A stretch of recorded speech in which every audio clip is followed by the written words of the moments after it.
Hello everybody and welcome to Whiskey Business. Tonight we're going to be making something that if you haven't already had it, I'm sure you probably heard of it, and it's called egg roll in a bowl.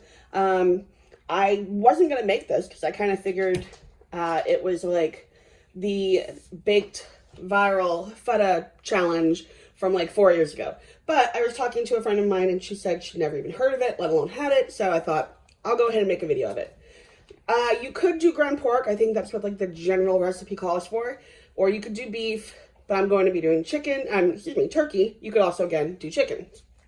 But you just want a pound of some sort of ground meat.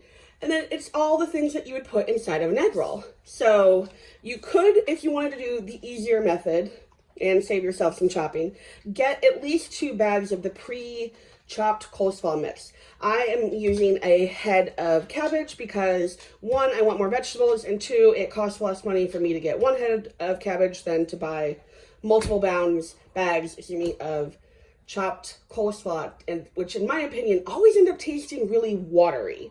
So anyway, cabbage, green onion, which will be for garnish, some carrots, garlic, 1 sweet onion, some ginger, and then for your sauce, you want light soy sauce, sesame oil. I have some hot chili sauce, and you do want a little bit of rice vinegar as well. Ginger, and then again for garnish, we're going to do sesame seeds. And this is completely optional, but sometimes I throw it in, sometimes I don't. And today I'm going to add some water chestnuts.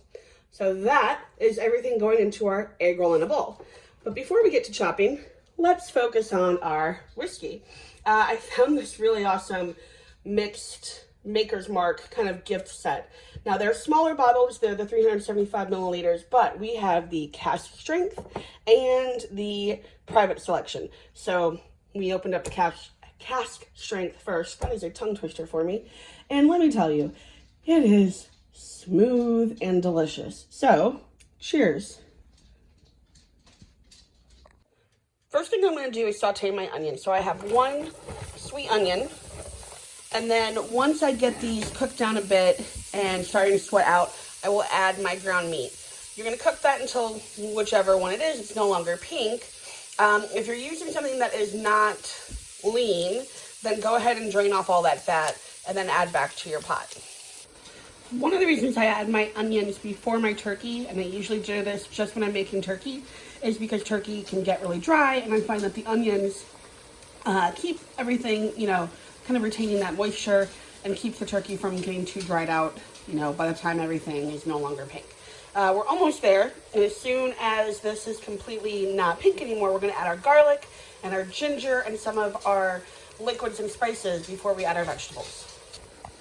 I've just added about 4 cloves of garlic minced. You could grate them, and about a teaspoon, maybe 2, of grated ginger. You can get ginger in the powder, in your herb section at your grocery store.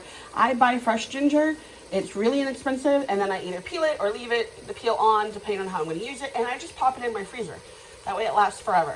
I, cut a piece off, put it in my smoothies, or I generally just grate it with the peel on into stuff. So that's how I do it. Do it however you find it, however you like it, but I find this makes your ginger last incredibly long. So anyway, now I'm to my garlic and ginger. I'm going to add about 1/4 cup of soy sauce, and I'm using the light, less sodium soy sauce. Cannot talk tonight. And I'm going to do about a teaspoon of the rice vinegar, maybe a little bit more, and a couple teaspoons of the sesame oil. A little goes a long way. And then I'm going to use some of that chili sauce, probably a little more, because we like it a little hot. But just do a couple teaspoons, and then season to taste. See if you like more, add more later on. I've added all my spices and my liquids, and I let this cook into the turkey on medium-low for maybe 3 to 5 minutes. I kind of really just want to get that turkey to permeate in all of that liquid and really give it that flavor, because the vegetables aren't going to be in this for very long. First things first is I'm going to put my water chestnuts in. They'll need a little bit longer to cook, and none of these vegetables are going to cook for long. About 5 minutes. You really want them to have still a good bite to them. You just want them to be slightly wilted. So I'm going to put my water chestnuts in, and I did probably half the can, less than half the can, and I just cut them into those slivers. Same way that we did the carrots. So I've got my carrots here, and I just use my grater on the largest opening for that. And then the cabbage, just, you know, thinly sliced. You can also use your mandolin, or if you want to, chop by hand. I'm gonna stir this around maybe in a minute, then I'll add my carrots and my cabbage. Got all my vegetables in. I'm gonna give this a good stir and let this sit on a medium-low for about 5 minutes, and I'll taste to see. Again, you don't want your vegetables to be too soft, you still want them to have a good crunch to them. And here we have our finished product. So it doesn't take long to cook, and then I just put a couple of spoonfuls in my bowl, top it with some sesame seeds and green onions, and it is perfection.